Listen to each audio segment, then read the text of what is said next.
very welcome along to the 4th episode of the Irish Inquiry.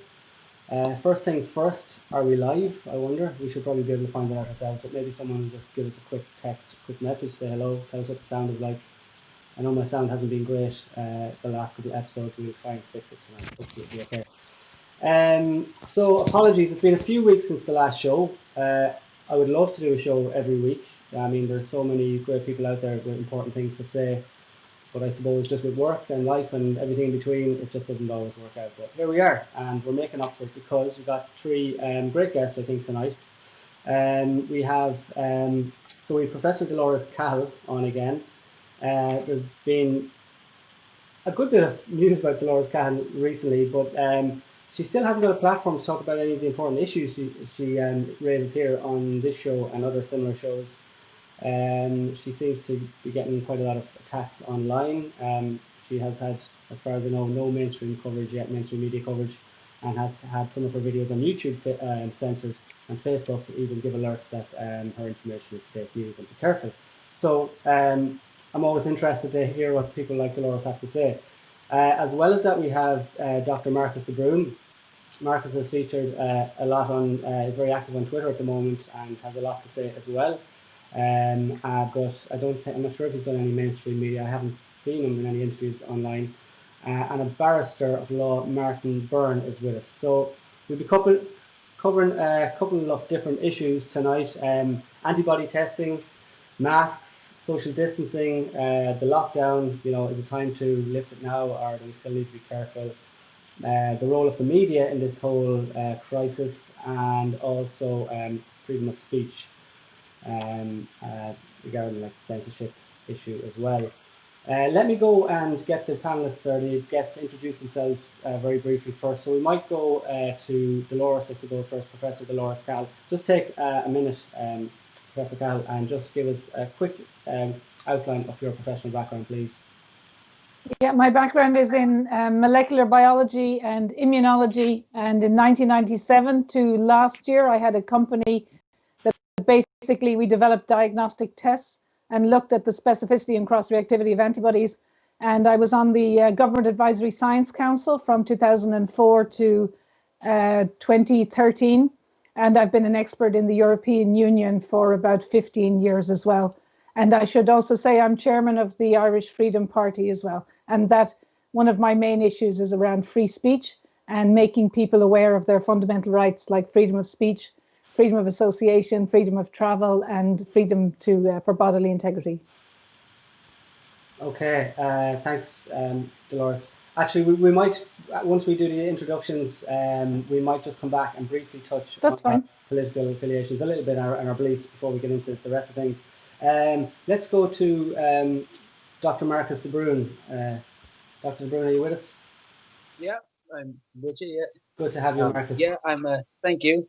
I'm a general practitioner. I suppose my background is I studied science in California in Cal State Sacramento for 5 years, and then I did a degree in microbiology at Trinity College Dublin. After which I went to medical school at the Royal College of Surgeons and completed my medical degree there. And following that, I went to New Zealand, practiced medicine in New Zealand for a number of years and became a member of the New Zealand College of General Practitioners. I returned to Ireland in about 2010 and I became a member of the Irish College of General Practitioners. And after that, I was elected as a member of the Irish Medical Council, which I was appointed by Minister Harris to the Medical Council, and I resigned that post in April of this year in the height of the crisis in a failed attempt to try to whistleblow what was going on in the nursing homes at that time. And I've completed a diploma in philosophy at the University of London, the Birkbeck Institute, and I'm presently running my own clinic in North County Dublin. Great stuff. Thanks, Dr. Brun. And I think we have Martin Byrne with us. Martin is a practicing barrister of law here in Dublin, Ireland. Martin, maybe you'll just give us a brief introduction to your background as well, please. Certainly, Stephen. Yes, well, my background, I started off in electronic engineering back in the 80s. I graduated as an electronic technician went to the States for a few years, worked in New York, and came back to Ireland and worked in the manufacturing industry. So I've been in business for about 20 years in tubular furniture manufacture. Things went belly up because of the recession, globalization sort of destroyed the business, and then the banking crisis put the lights out. I decided at the mature age of, I think, 45, to go back to university and study my lifelong passion to become a barrister. And so I did. I graduated from Maynooth University with a first-class honours degree, and studied then. Following that, I got my BL degree from the King's Inns in Dublin, and I've been practicing as a barrister for the ripe old 3 years now. So I'm a third, all going into my fourth year. I've got a very, very busy practice, thank God. I've managed to keep my head over the water so far, and I've just got a passion for what I do, and I've just had the opportunity to go back, and I'm very thankful and very grateful for being able to go back and to study and qualify, and so that's basically it. Okay. I should also mention as well that I've got a lot of background in psychotherapy, and I had a very strong interest in psychology back in the 90s. I studied quite a bit, and I became a hypnotherapist back in the 90s for about 5 years, and about 7 years in total. So I have a bit of a background with hypnosis and hypnotherapy as well. So it's something I haven't practiced in a hell of a long time, but it's something that came to the forefront of my mind in recent times with all of the propaganda, I should say, and the censorship and so on. So it's something that's raised its ugly head in recent times. It made me a little bit concerned. Great. Okay. There we go. So you're no jokes. So it's great to have you on. Really appreciate it. Now, as far as I understand, you're all somewhat speaking out or simply questioning at least the mainstream narrative during this pandemic crisis. So I want to maybe touch briefly on your political ideas or any associations you have first, because there seems to be a lot of comments from people saying, she's part of Irish Freedom Party, and this is a alt-right party, or and I don't know much about the party. I will ask Dolores a little bit about it and her political beliefs, but I would be of the opinion, I suppose, that that should be separate from this issue, no matter what. Maybe I'm wrong on that, but let me go to Dolores first. Can you just do you want to tell us a little bit about the party involvement, or why you got involved with them, Dolores? Yeah, sure. I think what I've noticed, in about whatever 10 or 15 years, is around that in academia,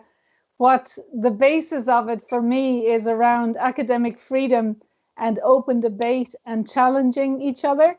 And I found in a lot of issues in science over 15, 20 years that this fundamental principle of free speech and academic freedom was not really honored.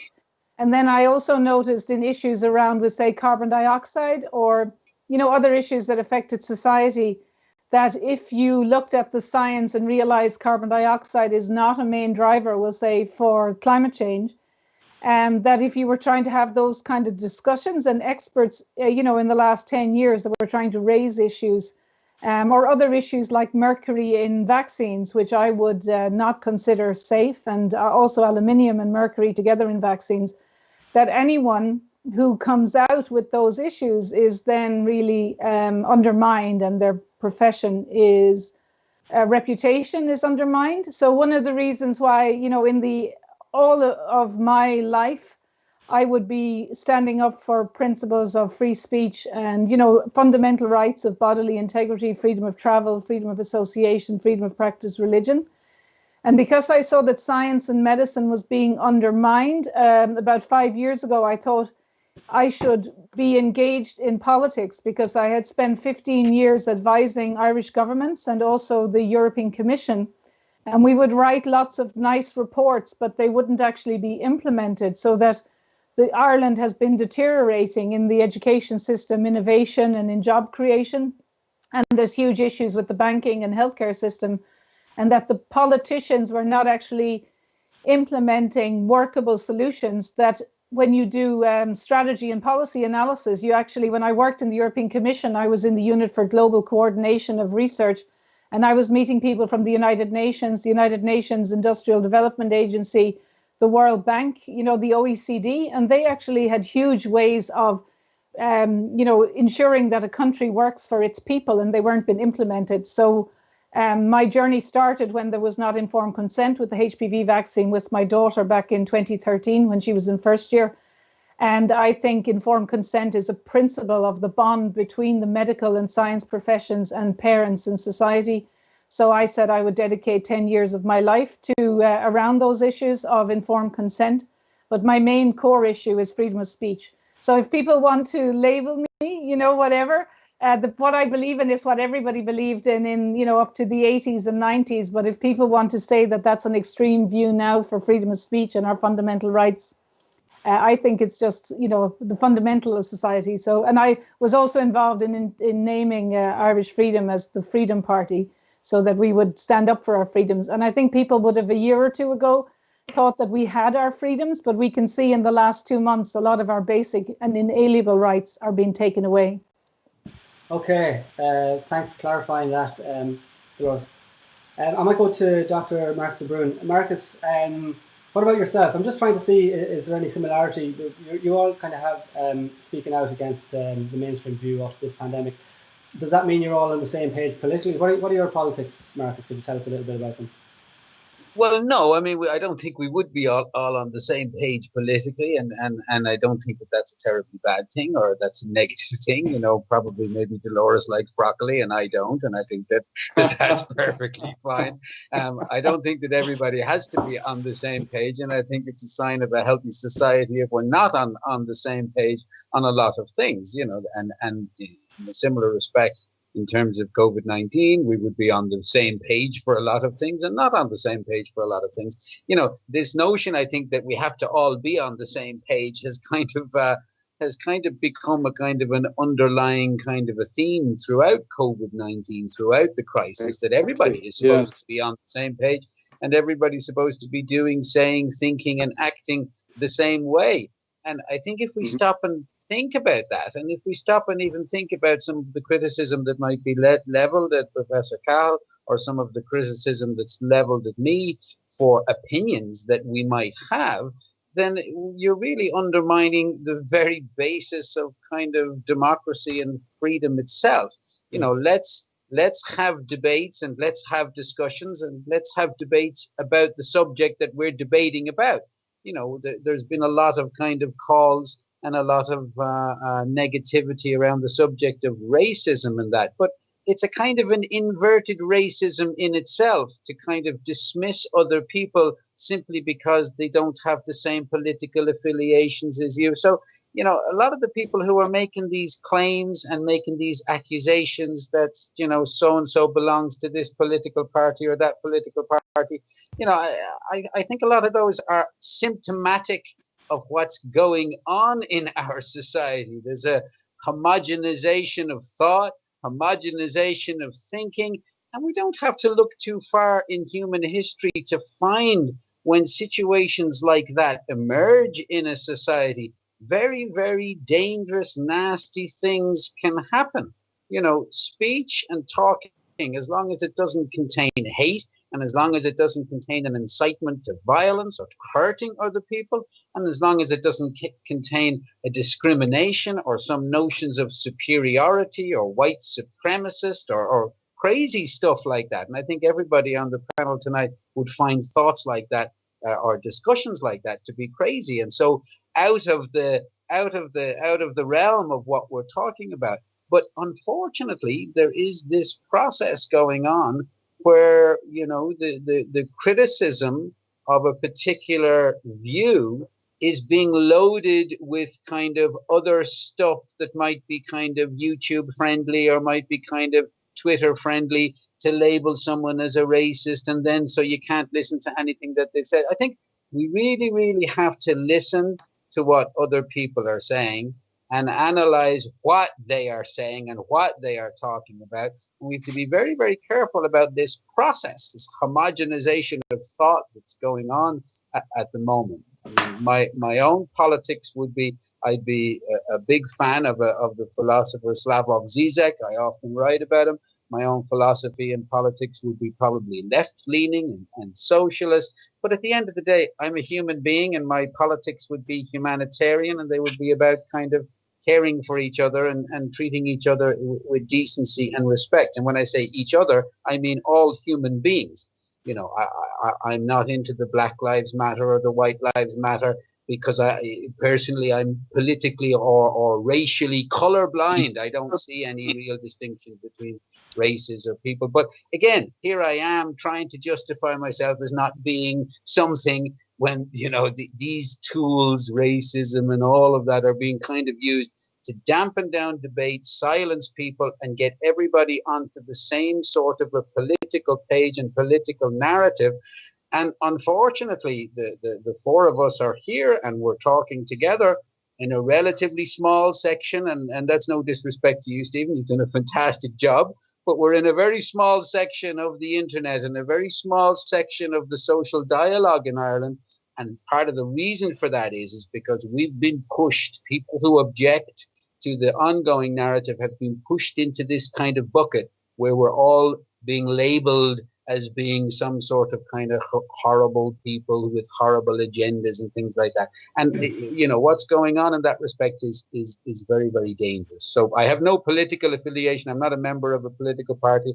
I was once a member of the Greens, and I left them a couple of years ago because I was dissatisfied with Eamon Ryan as a leader. But other than that, I'm not a member of any political party. Okay, thanks for that, Marcus. And I'll go to Martin next. And Martin, if I can just maybe ask you to keep it as brief as possible, because there's a lot we want to get through, and I know we're down to Sure, absolutely. I'll be very, very. Please. For me, this is not political. I've actually never been political. I suppose you could have called me a political atheist. I didn't believe in any of them, and you know. But for me, this is not political. This is part of being human being, a citizen of Ireland, a citizen of planet Earth, and seeing things that make me feel very, very uncomfortable in the last number of months. And I should congratulate Professor Cahill and Dr. de Brun for having the bravery and the courage to speak out. Because they spoke out, that encouraged me or inspired me to speak out as well and to stand beside them, together with them, for the good of, for the sake of freedom of expression.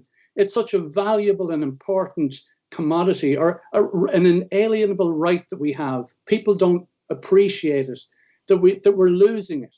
I couldn't believe the start of this year. I could see the hysteria building up. The media were piping up this fear-mongering campaign, constant bombardment of messages, drumming fear into the population. And I'm sitting back watching this and seeing how this is playing out. And I'm thinking to myself, as a lawyer, I'm thinking, Key Bono, good benefits. Back at the start of the year, I became kind of curious about it. And I encountered a video online, an interview with a professor of international law from the University of Illinois. His name was Professor Francis Boyle. He had actually drafted the Anti-Biowarfare Weapons Act 1989, I think is I'm not sure the correct title, but it doesn't matter, for the U.S. government. And so he had a lot of experience, a lot of knowledge in respect of bioweapons. And I was intrigued by his interview, and I wanted to share it with some of my colleagues. You know, this was a professor of law, really intelligent guy, wonderful interview. And when I went back to look at the video, it was gone. And I'd never encountered that before. And I said, well, that's kind of strange. So then we entered the lockdown. I heard the wonderful Lord Sumption, one of the greatest legal minds alive today in England, criticizing the hysteria, the outrageous hysteria and the greatest attack on fundamental liberties in our history. Back in, I think it was in March, not quite sure. He's written a number of articles since then. But I noticed him criticizing it, and this was a former Supreme Court judge from the Supreme Court of England. Shortly after that, I noticed an interview with a couple of doctors in California that spoke out about the lockdown. Now, of course, we encountered something very new with this novel coronavirus. People didn't know what it was. It proceeded quite rightly, in my humble opinion, with taking things very slowly and carefully.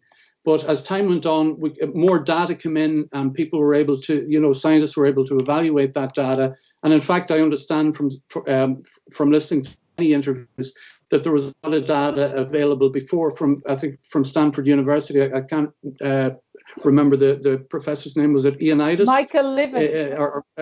Michael Levitt, yeah, exactly. So there was a lot of information available before the lockdown. So this apparently wasn't taken into consideration. But those doctors as well, I really admired their courage for coming out. And they were speaking from practical experience, using their own data that they'd collected from their practice in California. And then they were banished from YouTube. So I said, something's not right here. Why is that happening? These are professional doctors. Martin, I'd like to get into that a little bit more.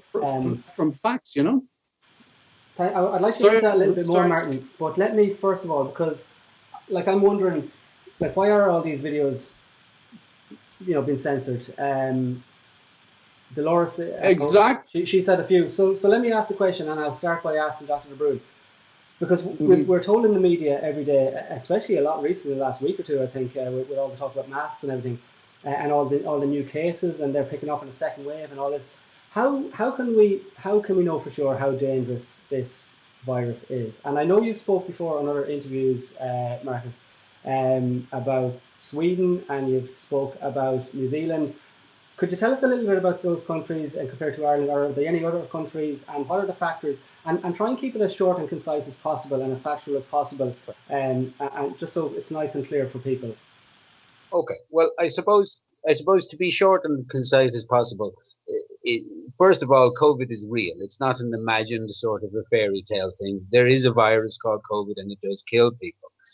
I've seen 15 people die from COVID because I had a nursing home that I look after, and 15 of the residents died from COVID. So I've seen people die from it, and I've seen how it kills people. It is a real virus. Now, I suppose, beyond that, I think most people would be accepting of that. Well, we have to kind of stick with let's try and stick with what most people are accepting of.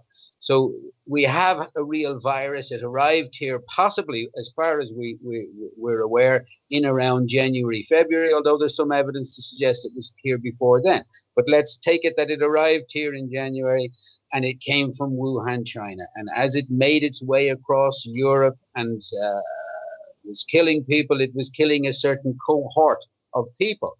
It was killing people who are over the age. Generally, 90% of all people who die from COVID, over 90% of those people are over the age of 65 and have underlying medical conditions. Now, and as you get into of that group, of the 90% of people who die, as you get into the kind of the age of 80 or older than 80, that percentage even goes higher. But in a general sense, around the world, the people who die from COVID, 90% of those people would be over 65. So we have a virus that arrived, we believe, in Ireland in around January of this year. It kills, it's lethal in a specific cohort of people over the age of 65. And I've seen a number of those people die. Now, when the virus arrived in Ireland, there were a lot of these facts that were known, that were accepted as they are accepted today, like the age cohort, like the fact that children don't die from COVID. Ireland has the highest rate of children with underlying respiratory conditions. For example, we have the highest rate of kids with asthma in the OECD. We have the highest rate of kids with cystic fibrosis in Europe or in the OECD. So people with underlying conditions, we've got a very high number of those in terms of children, but none of those have died with COVID-19. So we had a very strange situation then emerge, that there was a panic button hit in Ireland, that there was an emergency hit, and the whole country was essentially put on lockdown. And it was initially put on lockdown for very good reason, ostensibly, or at the outset. And the reason was to protect these vulnerable people, these elderly people over the age of 65, 70, 80. As the age goes up, the mortality and the risk from COVID gets higher and higher and higher. So we put in all of these restrictions and lockdowns in order to protect this vulnerable cohort, that when they arrive in the emergency situation in the hospitals, that there wouldn't be fighting and arguing, trying to see who was going to get a respirator and who wasn't, because we were all going to wear masks, all the healthy people, and we were all going to isolate and cocoon and do everything to protect this vulnerable group of people. But something very, very strange happened in the midst of all of this. It stopped being about the vulnerable people. It started out with some kind of rhetoric about the vulnerable people, but something very strange happened. It started to be about everybody. Everyone was at risk of getting COVID. And this was very, very strange, because everybody may well be at risk of getting COVID, but in 90% of people, COVID is a relatively minor illness, like a cold or a flu. And we knew all of this, but something very strange happened in the dialogue, that it shifted. Now, in my position, I was working in the nursing home, and in the nursing home I was working in, strange things started to happen.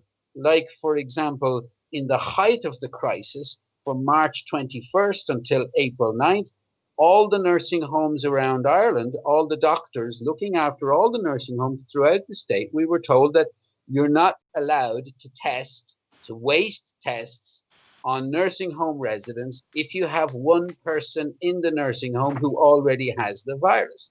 So during the height of the crisis, we were in this bizarre situation where we couldn't even test this vulnerable group who we were supposed to be, all of this shit, this lockdown stuff was all to be protected.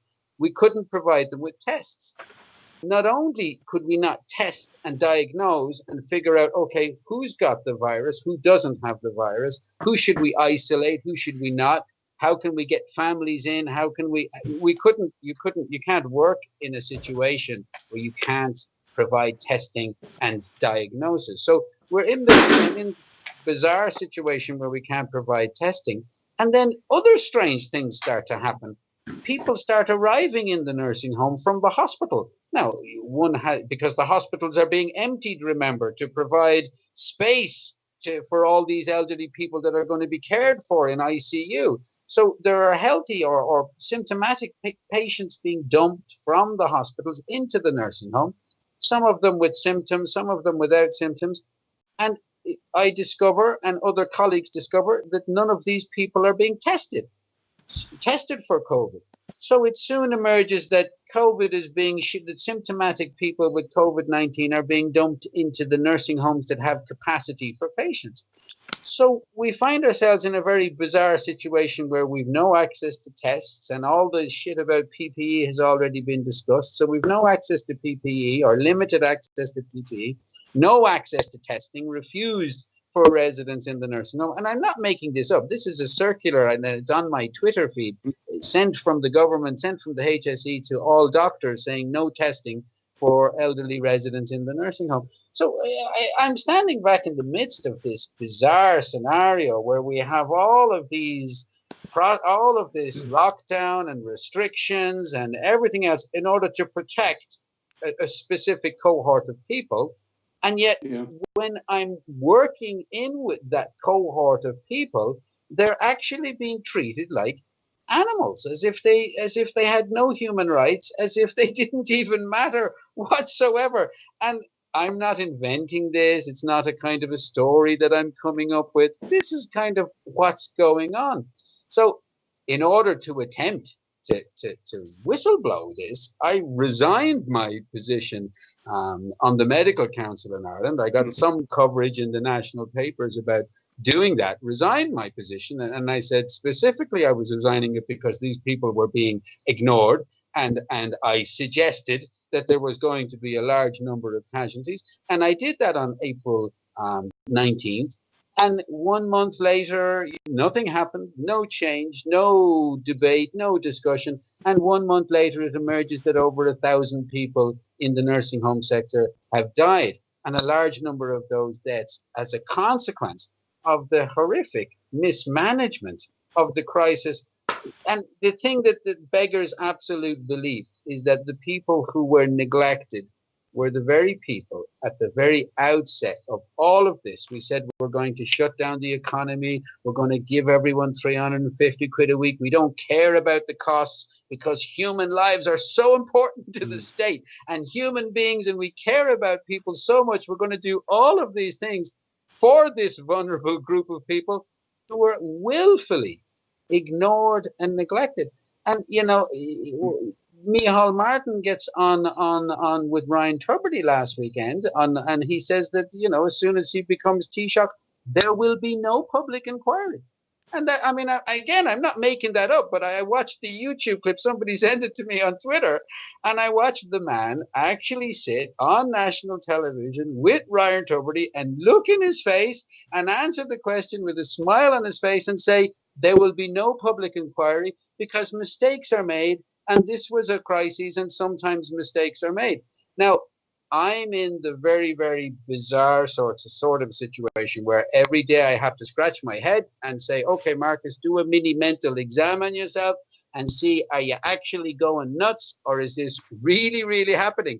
But, you know, newsflash, it is happening. And nobody in the mainstream media is asking about these questions, looking for the data, the proof. It's all there. It's in black and white. But, you know, so that's kind of where I'm at today. I'm in a situation of personal disgust, kind of us as a people.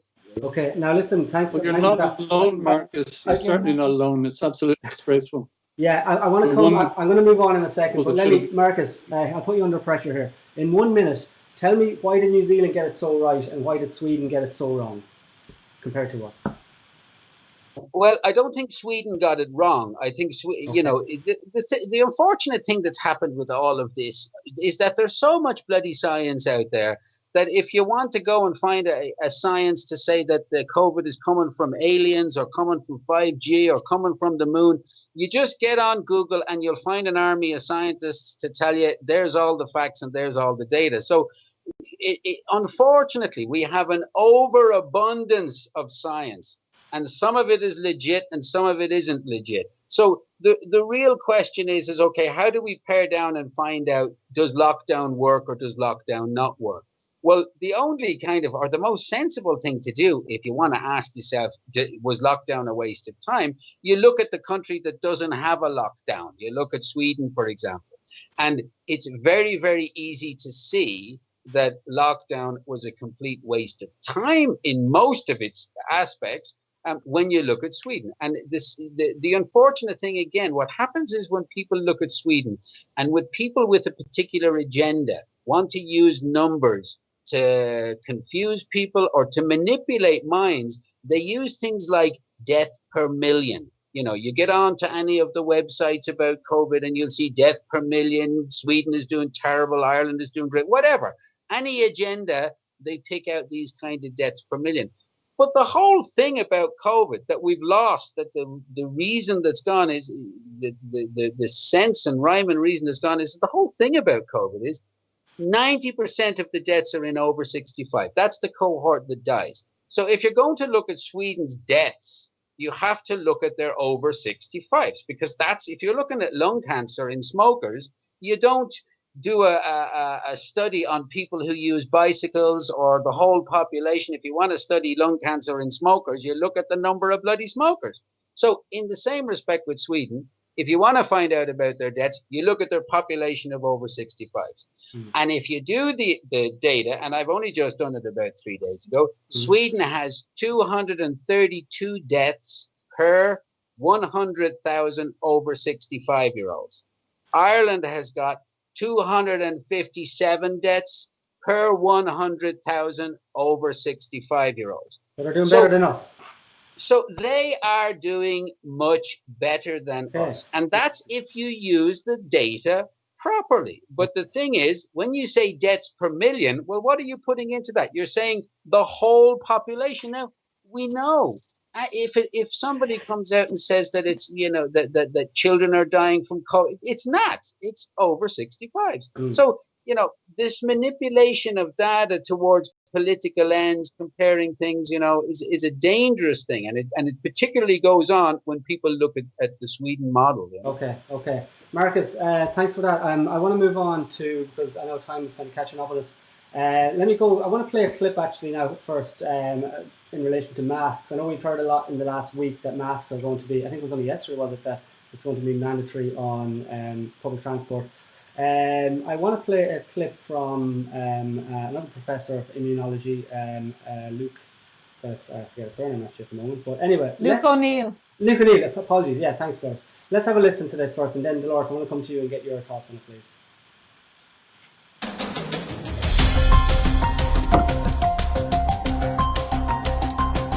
3 months ago, I would have said I wasn't sure about masks because the science hadn't been done. Yeah, okay, yeah. And that's the way science is, by the way. People say to me, you've changed your mind. Well, I changed mine because the science told me stuff. And it's an evolving story.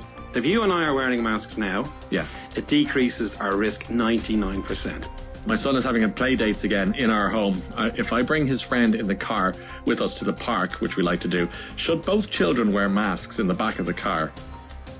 It wouldn't be any harm. Okay, so our audio waves might have been on the wrong person there for a minute, but anyone who knows Ryan Tubridy knows when he was speaking there, and Professor O'Neill obviously was the other man. So, Dolores, we should be getting face masks on our children when we're bringing them in the car. Face masks in general, what are your thoughts? So I would be saying, so I did some figures as well, just to say that if you're under 65, so I entirely agree with what Marcus is saying, in Ireland, the chance of under 65s of dying is 1 in 20,000 people. And, those risks, if you are, a child or a teenager or whatever, you have no risk of dying from SARS-CoV-2. And also, these influenza viruses circulate the globe over, a 2 or 3 month period. And the Nobel Prize laureate Michael Levitt calculated and correctly forecast it would be in China in February, March, in Europe in March, April, and in the States again in March, April. And so this virus has circulated the globe in the summertime because of sunshine and because of good vitamin D. There is no risk. So you have, as I showed in my interview with Dave Cullen, a precipitous drop, right? So there are nobody affected anymore, especially under 65. So the deaths of under 65s in Ireland are 177 deaths under 65 out of 3.9 million. Children or anybody, there is no need for wearing a mask. So I would not be wearing a mask, and it's actually dangerous to your health. And the reason is that you don't have a free exchange of oxygen and carbon dioxide. So you reduce your supply of oxygen when you're breathing. And then that actually causes stress, and it depresses your immune system, and it makes you prone to other illnesses. So there's no need to wear a mask. There's no need for the lockdown. There's no need for social distancing. The risk is 177 people under 65 out of 3.9 million under 65. And so those this is a total con. Underlying conditions. Unless you have underlying conditions. Yeah, so say if you had cystic fibrosis or whatever, if you're vulnerable, or if you have cancer or whatever, but in general, so all of the caveats would be if you have underlying conditions.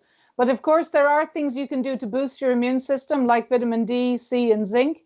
Mm-hmm. And if you do have underlying conditions and you have been locked down, you can obviously talk to your doctor to see if you have prevention or if you can get, treatments from your doctor if you do have it. So, there's another study from the 25th of June from Professor Raoul in France, who showed in March the benefits of the drugs, we'll say hydroxychloroquine plus AZT plus zinc. But he's done an additional study now with 3,000 people, a real clinical trial, and that has continued to show the benefits of hydroxychloroquine, AZT. Now, he didn't use zinc, but other people have used zinc. So it turns out that there is a prevention and a treatment that, was been removed, we'll say, in the height of the pandemic. But people have gone on to do analysis, and so there are drugs out there that will work and prevent illnesses. So it looks like that hydroxychloroquine has an adverse event rate of about 5 people in 100,000, and that it works on about 99% of people. So the ventilators as well, around 90% of people who went on ventilators died. So you have a drug that's highly safe and effective and prevents death and works in more than 99% of people, versus a ventilator that actually 90% of people don't come off. So I think we've gone beyond that stage anyway, because the virus in the summertime, it will not cause disease unless you have underlying conditions. 177 people under 65 out of 3.9 million have been affected or died by COVID-19. So there's absolutely no necessity to wear masks. They're more harm than good. I will not be wearing them. And people, if their employers ask them to wear them, they should actually send them a notice of liability that they cause more harm than good, and they should refuse to wear them. There's no need. Okay, all right, that's interesting. Now, I want to talk to Martin Byrne later on the show just about the censorship issue. But before we come to that, Martin, just very briefly, any comments on what you've heard so far from Professor Cahill and Dr. Brun? Yes, very interesting about the masks, or the muzzles, perhaps what might be a better description. There's possibly, now I'll need to look into this further, but there's possibly a constitutional issue there where, you know, your right to bodily integrity, being forced to wear something that that you don't want to wear, you know, having something placed in your body. There's a possible argument to be made there in respect of bodily integrity. But I have also listened to interviews, firstly with Professor Cahill on the Del Bigtree show. I heard Professor speak about masks and the use of masks and the dangers of masks as well. That didn't come across in the Ryan Tubridy. There was also an issue, a paper by Dr. Blaylock, which I understood highlighted a number of issues with wearing masks. I also heard Dr. Vernon Coleman speak about and highlight where a couple of kids in Japan, I think there were possibly early teens or before teenage age years, they died running on a railway track. So there are issues around masks that should be part of the broader debate, rather than just saying, stick these on your faces. It's compulsory. You can't use public transport. You can't use the tram. You can't use taxis unless you wear a mask. You know, things like that need to be discussed more broadly. And what I found interesting about that interview was that neither of the two persons speaking were wearing masks, and they were in a confined space for quite a long period of time. So it seemed kind of unusual, to say the least, that people who are promoting mandatory face masks were not themselves wearing masks during the interview. It'd be interesting to know if they were. That was strange. Absolutely, it'd be interesting to see actually if they were wearing masks during that interview or not. Well, they actually said it. If you listen to the interview, they say if we were wearing masks now. And I think the interviewer said at one stage, well, we're okay because we're socially distancing. Well, that's kind of inconsistent with what we have to do out in public. If we're socially distancing, why should we have to wear masks? And what's the benefit? I've heard professors speaking before that putting a mask on or trying to block the virus particles, if that's the correct term, is like putting a chicken wire fence around the back of your house to keep mosquitoes out. So apparently the microbes I'm not smaller. Medically qualified, are far smaller than the pores in the mask. So a lot of things don't make sense, and I think it should be part of a broader and more robust debate than just forcing people to wear these things without considering what the consequences would be for people who could be adversely affected from wearing them. Okay.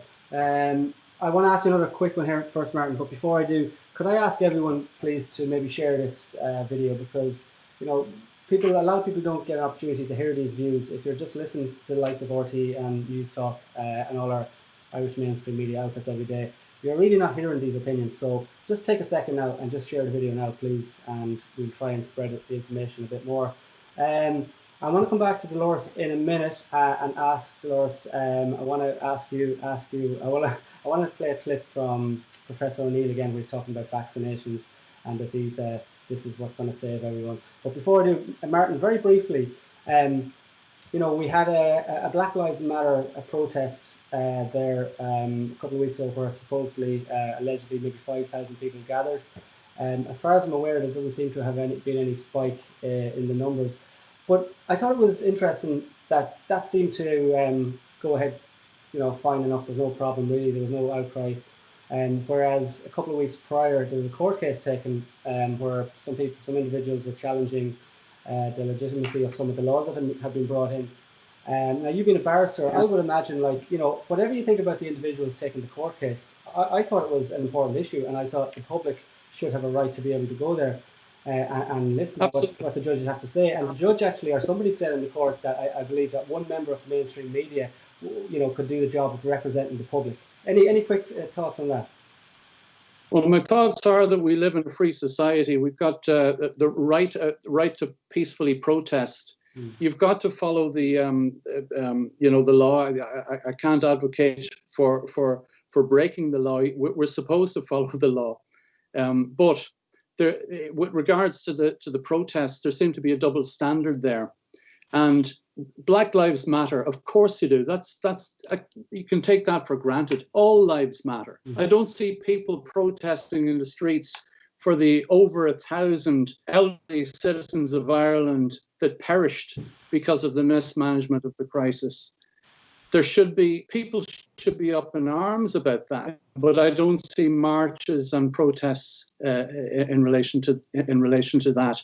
Of course, every life matters. Every single life on the planet matters. Black, yellow, red, brown, white, pink, blue. It doesn't matter. But I think there are a lot of double standards at play at the moment, and I think it's unusual that should be happening. But as far as as far as the courts are concerned, people have a right to go to the courts and to protest. But I think I've made my point on that particular issue. Okay, thanks for your feedback on that, your thoughts on that. I'll come to you in a minute and just to ask you a little bit more detail on what you think of the censorship going on at the moment, especially with the likes of Dolores, for example. But let me play another clip first. This is some other highlights from an interview during the week with Professor O'Neill again, and we are talking about vaccinations here. And let's have a little listen, please.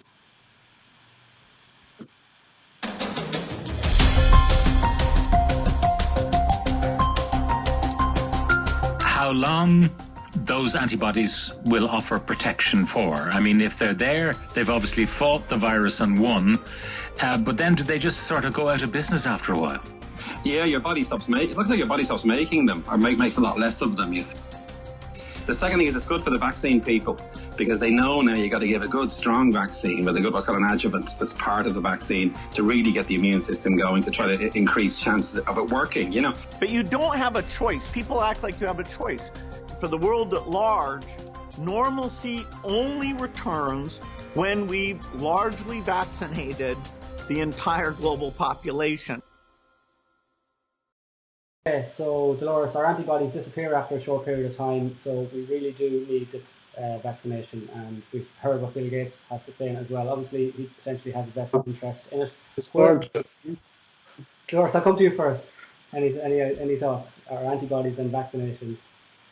So I suppose what's very interesting, when I looked into this first, because I was working with a colleague in Washington who alerted me to this, was say January, early February.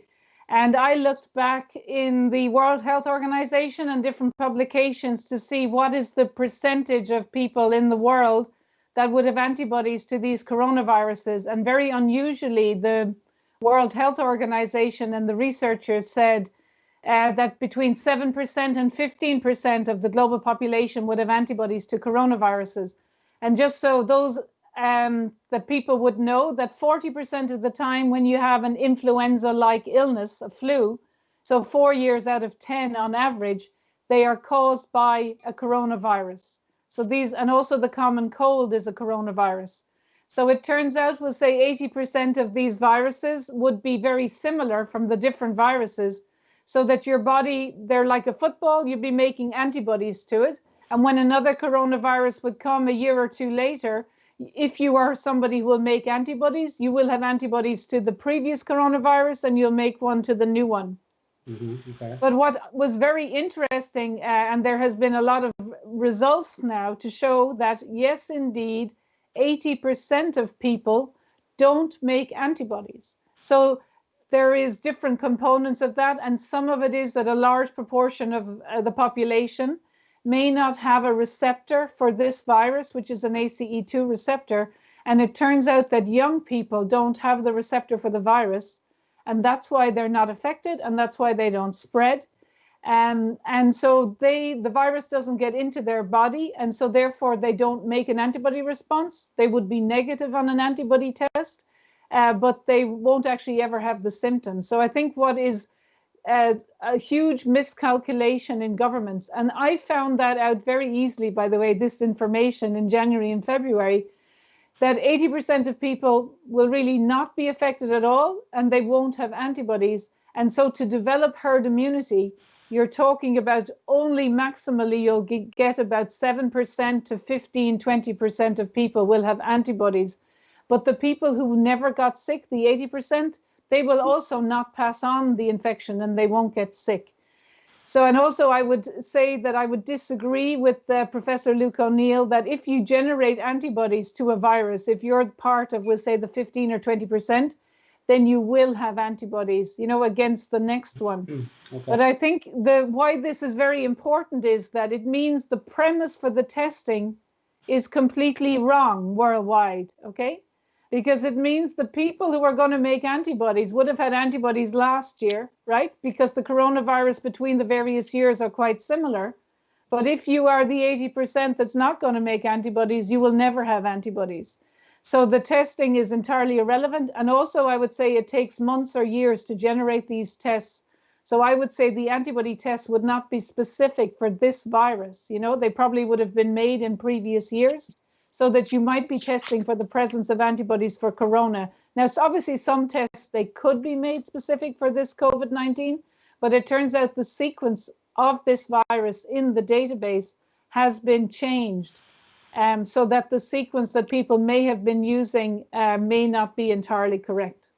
So I would disagree anyway that 80% of people will not have antibodies. And the ones that have antibodies, those antibodies will survive. And if another coronavirus comes along, those antibodies will help you to mount an immune response against it. And what Professor O'Neill, who's an immunologist, should know better is the vaccine does not protect people. The vaccine is there to stimulate an immune response so that when you see the virus again in another 6 months or a year, it's the immune response, including the antibodies, that will then protect you again. But the reason why I spoke out initially was there is a particular issue with these RNA type vaccines, that if corona is in an influenza vaccine, or if there has been a vaccine in animals for coronavirus, that it turns out that the coronavirus primes the immune system. People who get, or animals who get the first vaccine seem to be okay. But when they come across another circulating coronavirus, you can have huge health issues and adverse events for those people. So there was a very big study done by the US Army that was published in October 2019. And they said that 36%, so 1 in 3 healthy soldiers that been vaccinated with the influenza vaccine containing this coronavirus causes them to have a kind of a super response, which ended up in them getting very sick. And in the animal studies, a lot of the animals died. And there was a case where there was an RNA vaccine, RSV, for 35 babies, and 2 of them died. So the reason why it's important to raise this vaccination issue is that because there's hardly any deaths under 65, so 177 in Ireland out of 3.9 million, the potential adverse effects for an influenza vaccine contaminated with corona or a corona vaccine could be huge deaths. You could be talking about really significant deaths. So that's why we need to not say the solution to this coronavirus is a corona vaccine. And that's why I spoke out, and that's why I'm getting pushed back and getting censored. Okay. Because there's about 10 publications, not from me, all of which shows that the adverse events and deaths associated with a corona vaccine and influenza vaccine, coronavirus and influenza, or the corona vaccine itself. And one of the things is that all the animal studies for a corona vaccine showed significant deaths. And what they're saying now, by trying to fast track this corona vaccine, is they're going to skip animal models. And why I put out those publications where a lot of the animals died or got very sick is that this is exactly the vaccine you should not be skipping animal studies in, and that people should be aware that there is dangers with these corona vaccines and they may cause much more deaths. Okay. Professor Cahill, it seems to me, and you're the scientist obviously, but you're saying something very different to what Professor Luke O'Neill is saying. So I mean, I would be of the opinion, and I imagine that many others would be after listening to this and after listening to various interviews with Professor O'Neill, that either someone doesn't understand what they're talking about or someone is not telling the whole truth, possibly. Would you be open to having a debate with your peer, this Professor Luke O'Neill? Would that be something you'd be open to? Of course, yes, of course, I'd be delighted to do it. And I suppose the thing is, from my very first interview with Dave Cullen and with the interview in Del Bigtree and all of my interviews, I was on an interview with South America. I published, I gave the references for the US Army study and for all of the animal studies, so that people could actually do a screenshot. And these are not my publications, but what I did was highlight in all of these publications the authors of those, the experts said, because of the death associated with the babies in the RSV, this has serious implications for additional RNA vaccines, or because of the deaths of the cats or the deaths of the ferrets. About 3 or 4 times they would say in each of these papers, in the abstract, in the discussion, in the conclusion. And I in my slides then highlighted those sentences. So I think it's not really my research. What I'm just saying is that there are about 10 publications that have not been retracted. They've been standing for 10 years or 8 years to say that there is issues with corona vaccines. And, SARS-CoV-1 was in 17 years ago, and they've been trying to make a vaccine, and they haven't had a safe vaccine for coronavirus in 17 years. Because of the illness and deaths in the animal models, because of the illness and deaths in the babies that got these similar ones, and because of the adverse events in the US military study last year. So this is not just me saying something. I have, provided the publications, and they're not my publications, so I'm not defensive. I'm just highlighting them. Yes, I understand. No, it would just be a great debate. I'm sure people would love to see it. And I'd be happy to do it, of course. Yeah, and I mean, it's funny that Professor O'Neill he's been rolled out most days of the week on our Irish mainstream media this week. And he's the chief science advisor, so he also has a legal and ethical responsibility. If you're the chief science advisor, I suppose that's why I came out about 7 weeks ago now, is that, if anyone was advising and you may have not been aware of something, that why I highlighted it about 7 weeks ago, to make the chief science advisor, who has an ethical and legal responsibility if he is not providing information, because in a way he has a duty to talk to me, or so that if I am wrong, in a way he needs to debate me as much as I need to debate him, because it's people like the chief science advisor that will be held accountable. And maybe I should just say that Simon Dolan, who's organizing the UK inquiry, into what has gone on and how the chief science advisors and the scientists and the advice and the civil servants and the medical community and the government in the UK, that I'm going to be working with him. He's asked me to work with him. But of course, if we're going to try and put up a public inquiry here, we can learn. So it turns out in the UK that the science advisors, there's a lot of legal information now, that there was evidence available from Nobel Prize laureate Michael Levitt and others, as Martin already said, that they knew exactly the type of trajectory, and from analyzing the cruise ship, the Diamond Princess.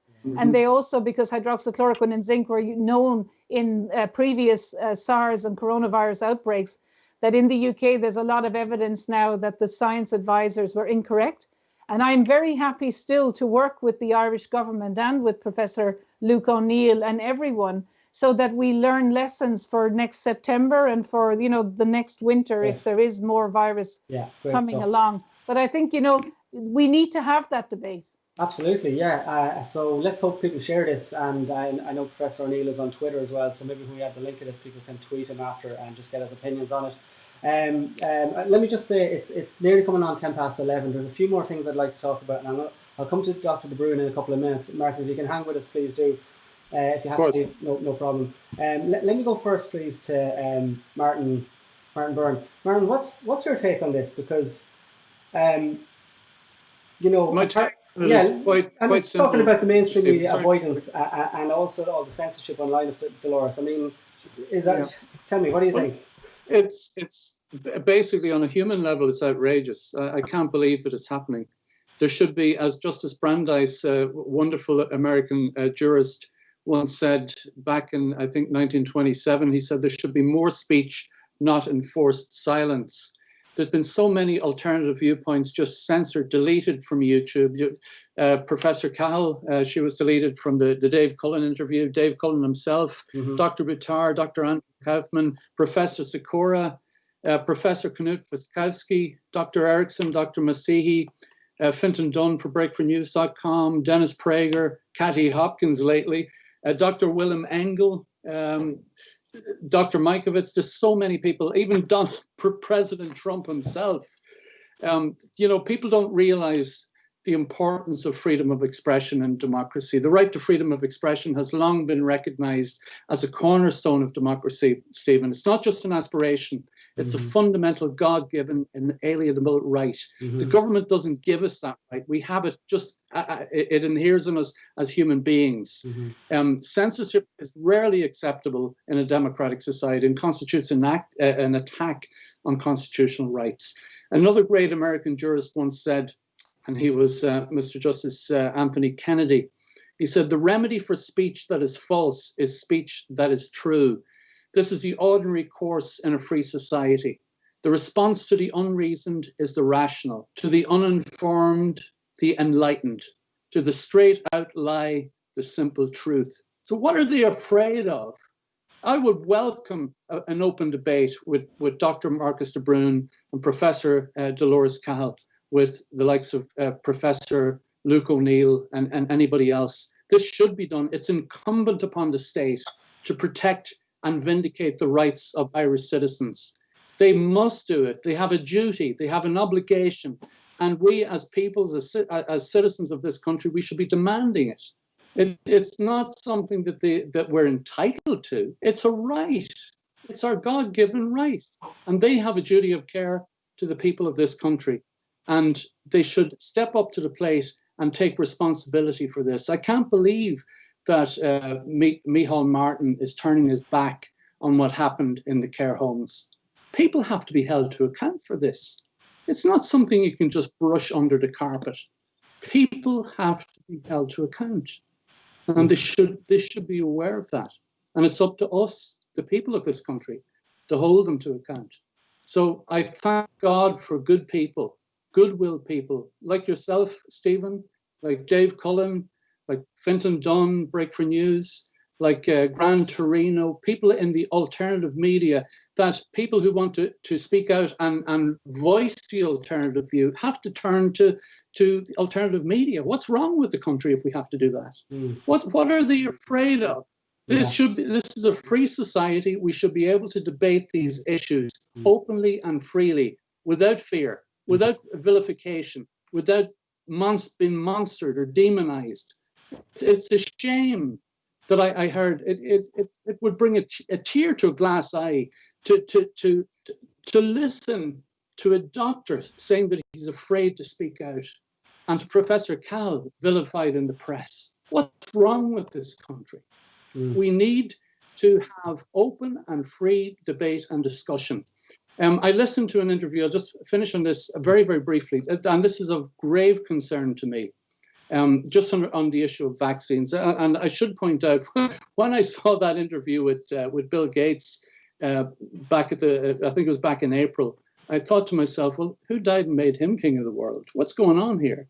This is a drive to vaccinate everybody on the planet? Come on, So if there's an agenda, perhaps that's it. You know, I don't know. It just speaks volumes that life will not return to normal. This is coming from a person without any qualifications, or I don't think he's even got a first aid certificate, never mind a medical degree. So he's dictating the global policy with regards to help, using his philanthrop-capitalist position of strength and power. Yeah. So vaccines, I'm neither for nor against vaccines. I'd be an advocate for safe vaccines. And I have concerns about this vaccine that they're developing. There seems to be a drive towards vaccination. Perhaps that's it's an answer for some people. I'm not medically qualified, so I don't know. But I have concerns, grave concerns, after listening to an interview on London Real. Brian Rose, thank God for his freedom platform. He was deleted as well. Several of his interviews, I believe.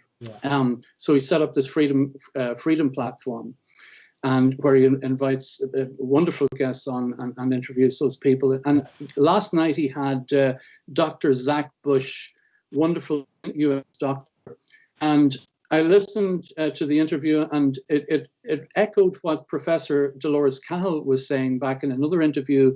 I think it was with perhaps with Dave Cullen or with Del Bigtree on the High Wire. And his comments regarding the RNA vaccine, Stephen, are quite concerning.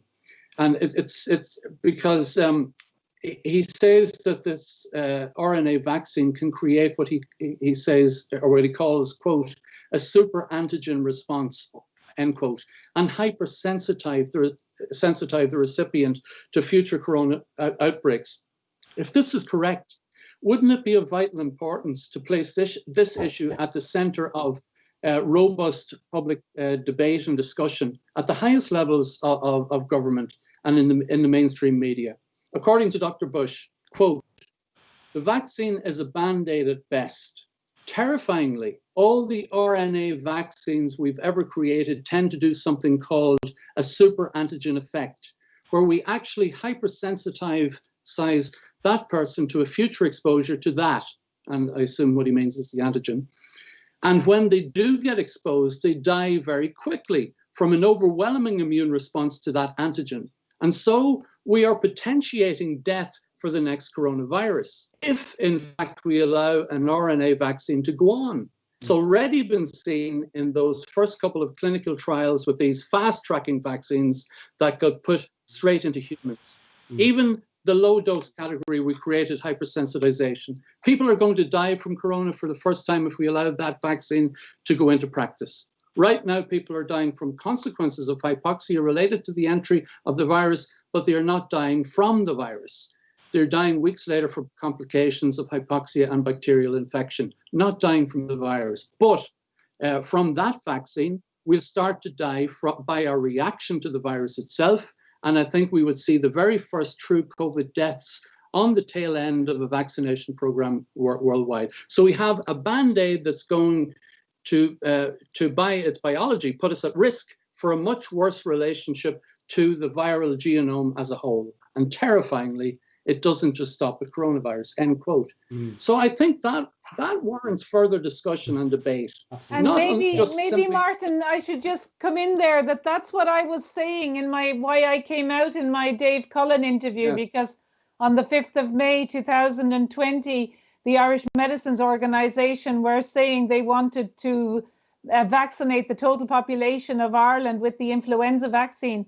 And so I was calling it like a super cytokine storm, you know. That's exactly what Dr. Bush was saying is what I was saying, exactly the same, that if you have coronavirus in this influenza vaccine, which they have, or you have a corona vaccine, that the people who get the vaccines are primed, and the next time the coronavirus comes, you could have serious deaths, you know, maybe 1 in 10 people.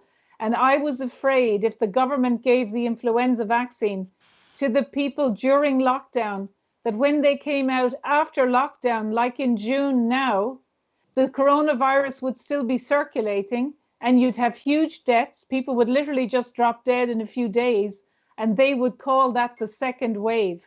And it wouldn't be, the deaths wouldn't be because of the circulating coronavirus.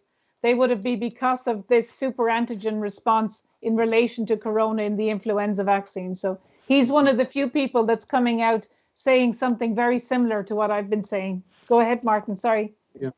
No, you're fine. Well, I think just in and of itself, when you've got a respected medical professional like Dr. Zach Bush and a world-renowned scientist like yourself, Dolores, speaking out, I think this warrants further discussion. I think it would be remiss of the state and the Minister for Health, any of the persons charged with responsibility for the well-being of the citizens of this country would constitute reckless disregard for the health and well-being of the citizens if something like this is not discussed and debated. In fact, I also heard Professor Sukarit Bhakti say, I'll just read out what he said in relation. He was asked in an interview,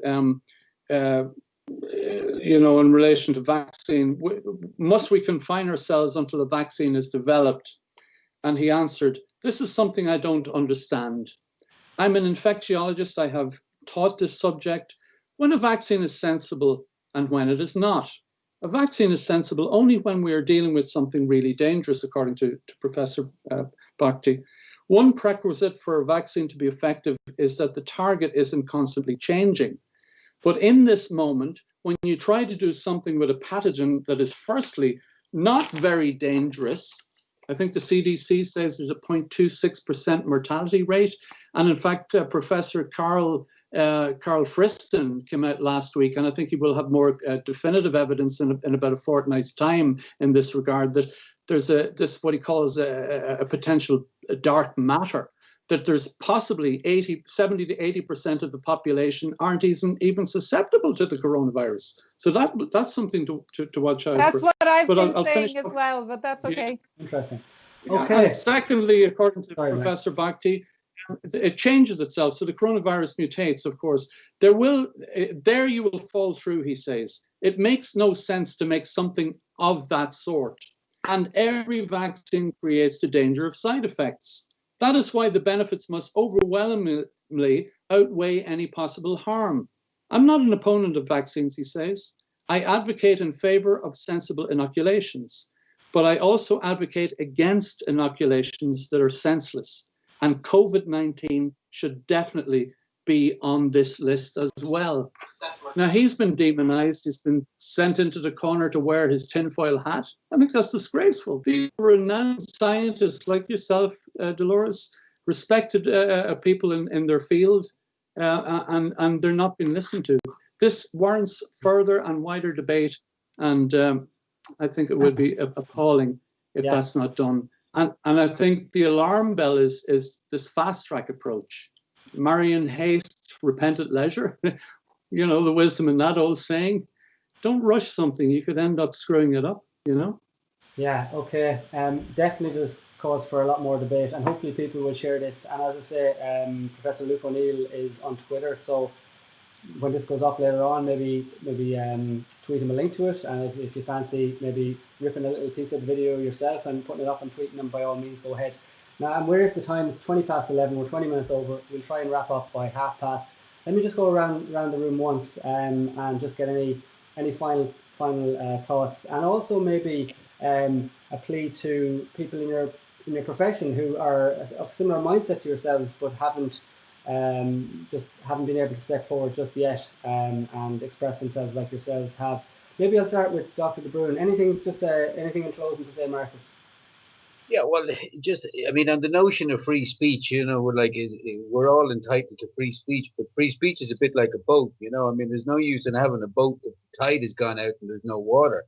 You know, Ireland is a very much a post-colonial society. We're very much a nation of followers, you know. I mean, I would have liked to make a comment on this notion of the vaccine. I mean, you know, even debate. I mean, if the government came out tomorrow and said, look, everybody's got to wear a red nose and some bunny ears, well, then, you know, us all getting into the debate of whether red noses and bunny ears do stuff, we're actually facilitating the madness to a certain degree, because we've kind of bought into the narrative by even having the debate about it. You know, just to briefly state, look, I vaccinate kids. I've been doing it for 20 years. as a doctor, and I have no problems vaccinating kids. But let me give you a very quick example of how vaccines work. I vaccinate kids. I'll give you 2 vaccines that I use for children all the time. I vaccinate them for a virus called rotavirus, and all newborns get rotavirus. They get 2 doses of it, and I vaccinate them against, let's say, meningitis B. Now, rotavirus is a virus that affects you, me, everybody, all adults, but it's lethal. It's potentially lethal or dangerous in a select group of people, newborn kids. So they're the ones who get the vaccine. Meningitis B, exactly the same. You can get it, I can get it, but it's not going to do any harm to us. We're adults, we have an immune system, we'll survive it. So, but it's dangerous, potentially dangerous for newborns and infants. So we vaccinate them. Now, let's just stop for a second and think about what we're doing. Going back to the beginning of this debate, it was pointed out to all of us, all the scientists, the whole world is in agreement. Over 90% of those who die from COVID are over the age of 65. It gets higher, over 70, over 80. Why?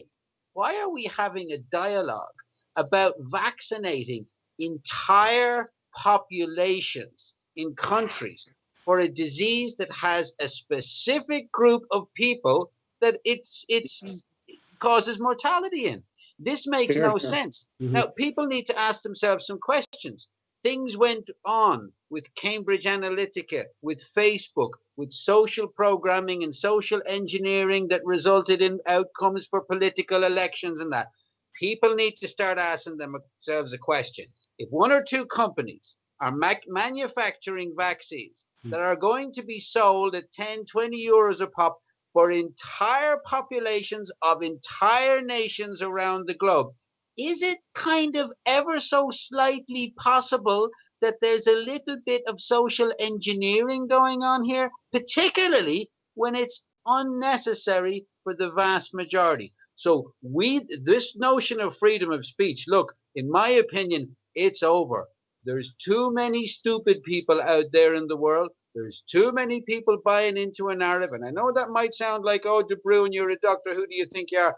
But let's look at reality here. Let's look at the type of cuckoo stuff that so many people are buying into. And vaccinating the whole population and giving a couple of companies multi billions of euros and dollars. There is stuff going on here. Where are the journalists? Why is nobody scratching the surface and joining the dots here? It's, in my mind, I think a lot of us in the population really need to be asking questions about our basic comprehension of reality, because, we've lost the plot in a big sense. But freedom of speech, as I say, I think the tide is out. And we've missed the boat on some pretty big issues here. Thanks. I'd like if you don't mind, I'd just like to add just a little trailer to what Dr. Marcus said there. Go ahead, just in relation to freedom of speech. A lot of people don't understand this concept. Your freedom of expression, I should say, also includes the freedom to receive information. So that's been prevented. That's been impinged upon at the moment. Under the Article 19 of the Universal Declaration on Human Rights, everyone has the right to freedom of opinion and expression. And this right includes freedom to hold opinions without interference and to seek, receive, and impart information. There's also an unenumerated right under the Irish Constitution, the right to communicate. So, and that includes reception of information. So under the European Convention on Human Rights, Article 10, we have the right to impart and receive information. And that right has been trespassed upon at the moment by social media behemoths like YouTube and Facebook. It's appalling. So I just wanted to make that point, because a lot of people don't understand that the freedom of expression isn't just your speech. It can be the way you dress, the way you express yourself, a dance, a song, to sing, to express yourself. But the right to receive and impart information. It's not just about speaking and saying something out.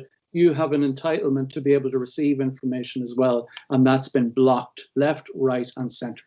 Okay.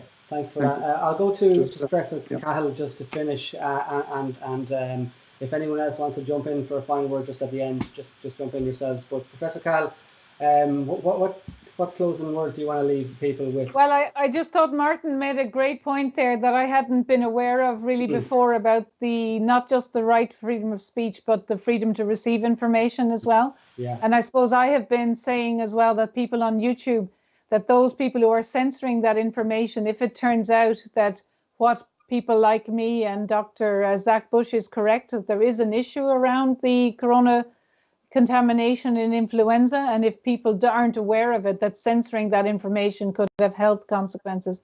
And just to maybe say about the vaccines, babies don't develop an immune response until 9 months. So they have, and really it's a year or 2 years. So that if the idea of vaccinating is to develop an immune response or an antibody response, babies aren't allowed to do that.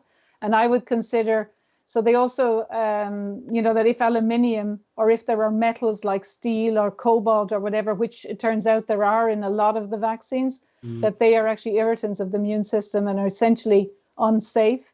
And I have been doing some forensic works on vaccines, and there are things like glyphosate, Roundup is there, and also DNA that is an irritant. So I've been spending years of forensic analysis of the vaccines, and in some of the vaccines where they're from measles, mumps, rubella, and chickenpox, it turns out they only had the chickenpox antigen in them, but not the measles, mumps, and rubella. And there are court cases in Europe under the commercial type legislation that governments bought those vaccines, but they actually didn't have the antigens in.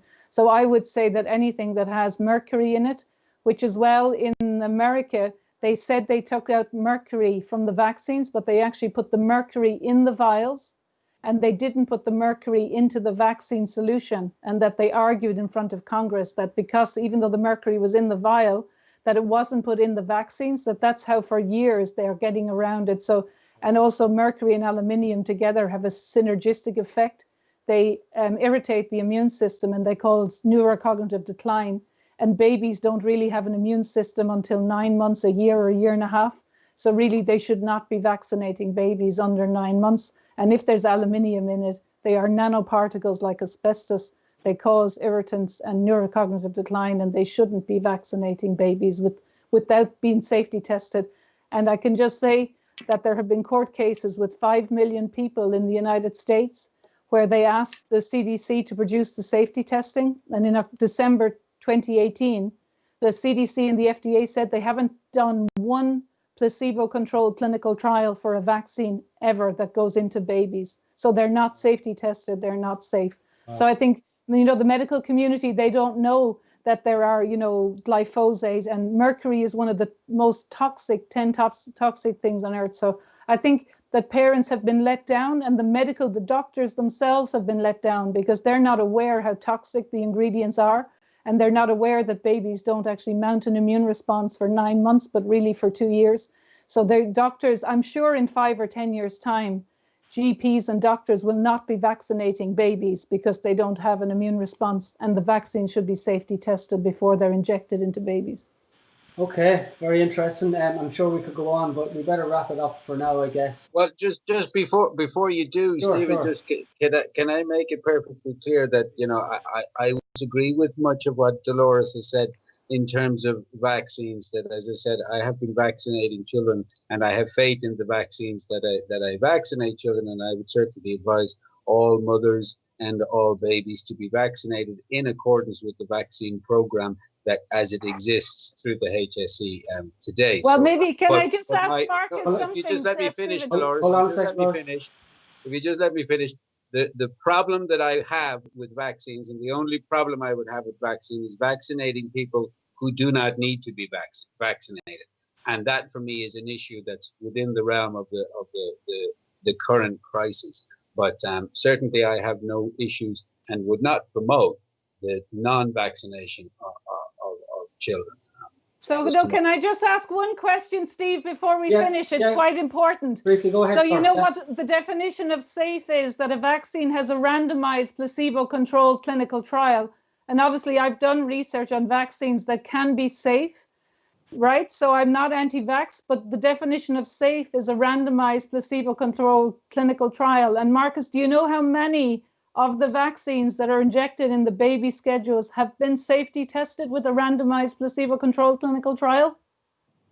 Well, I mean, Dolores, I think we shouldn't get sidetracked into a debate on vaccines. Perhaps we could have that together another day. We can definitely do that. Regardless of the fact, I've seen my patients. I've had a child lose a limb with meningitis. There are always going to be. Oh, no, I'm not saying that's not the question. If you just let me finish, we have people die on the road from car accidents, but we don't have a campaign to ban the car. There are unfortunate issues, side effects. The whole issue, certainly.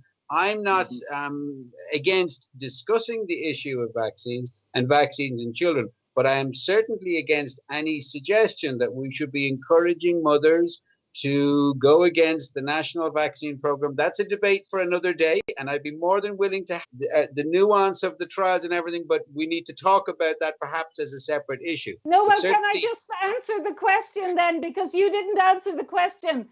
So how many of them have been placebo-controlled and safety tested? And the answer is 0. So I think I'm an advocate for safe vaccines. And so when they're not safety tested, I am actually proposing for safe vaccines, but they have not been safety tested. And I think doctors would not know that the CDC and the FDA have come out in a legal case in December 2018 and said 0 have been safety tested. So I'm advocating for safe vaccines, but that means they have to be safety tested. And why it's important to say it now is that the issue with the coronavirus is around the safety of the vaccine. That's whether it's the solution for this lockdown. And if not one of the vaccines have been safety tested by the CDC, FDA, when there hasn't been a rush, then it's important that people know the FDA and the CDC have come out legally and in Congress and said they have not been safety tested. And they've also said they are not safe. And the issue around the lockdown is around vaccine safety. So the doctors in Ireland should know that those vaccines are not safety tested. And I'm an advocate for safe vaccines, and I'm actually coming out and dedicating 10 years of my life to make safe vaccines because I know how to make safe vaccines. Okay, so I'm an advocate of safe vaccines, and the doctors are not aware that they're not safe. Final word to Marcus on this, and this is another debate for again, and it would be great to have it. But very briefly, Marcus, just a final comment, very, very brief. I think we really have to be very, very careful about the immunization schedule as it exists today. And we really have to be very careful not to frighten mothers and not to frighten families and not to scaremonger in respect of vaccines. Doctors are not aware of every ingredient to every medication that we prescribe. If I write a prescription for penicillin, for example, and I give it to a patient in good faith to treat a bacterial infection, I'm not aware of what brand, what make, what additives, what things of every single ingredient in that penicillin. I have to have faith in the processes, in the testing, I have to have faith in what I've learned and what I know and what I understand about penicillin and about the mechanism of how it works. But what's in it, the additive, the thing that glues it together, I don't know, and most of my colleagues won't know. This kind of detailed, nuanced approach to kind of what's the precise ingredients of everything that we give. Look, we have to have faith. We have to have faith in vaccine programs, and we have to have faith in drugs as long as they're prescribed with the best possible knowledge and the best possible intention and the best science behind them. But, the vaccine that I certainly don't agree is necessary is vaccinating people who don't need a vaccine. And according to the data and the modeling and the information we have in respect of COVID, the vast majority of people do not need a COVID vaccine, and so I would be entirely against that. But I think discussing other vaccines and the ingredients and the additives, I think I'm certainly willing to have that discussion perhaps at another day or another time. There's no time now. Great. I think that'll be a great debate to have at some point. We better wrap it up. I want to thank you all for joining us tonight. I know we don't all have the same opinions and views and everything. That's brilliant. It's great to hear the dialogue and discussion between everyone. If anyone at home, it'd be a world if we did, wouldn't it? Absolutely. That's what freedom of expression is all about. Absolutely. If people are listening at home and you have some credentials to match some of our guests here tonight, and you strongly agree, or even more so strongly disagree with any of their views, please get in touch, and we'd love to invite you on the show as well. We open the discussion a little bit more. In the meantime, we'll hopefully be back in the next week or so. If you have any other ideas for shows, if you have any questions specifically for any of the guests tonight, send them in to us. You can send us a message on Facebook or go to the website, theirishrequiry.com, and you can contact us via there. And in the meantime, please share the video. It's on YouTube and it's on Facebook, and let's get it going on Twitter again. As I said, Professor Luke O'Neill is on Twitter, and he's very busy on the mainstream media every day, or he has been over the last week. So let's see if we could get in touch with him, and let's see if we could open up the debate. But until the next time, thanks everyone thank you to the guests. Thank you, Dolores. Thank you, Martin. Thank you, Marcus. Thank you, Martin. Thank you, Stephen. Thank you, everyone. That was good. God bless you both. Until the Thanks next very time. much, God bless Stephen. you, Martin. Thank you. Bye-bye, Marcus. Bye-bye, Stephen. That's great. Take care. Bye-bye.